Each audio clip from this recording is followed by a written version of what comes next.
ondan hasta.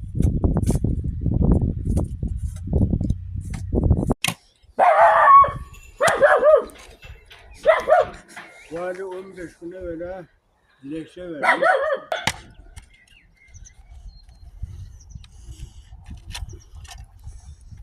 Aşağı gitmiş görüyor musun?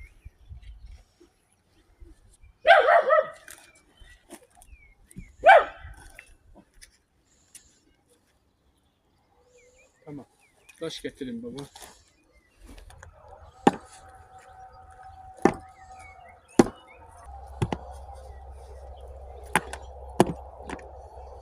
Yeter mi? Ha bu ne olur?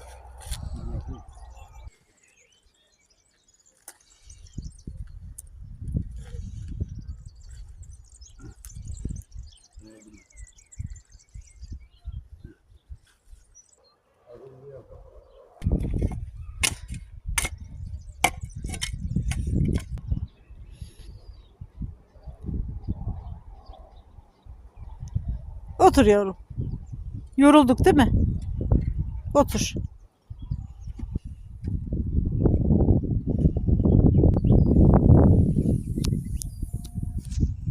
Aferin sana. Aferin aşkıma benim.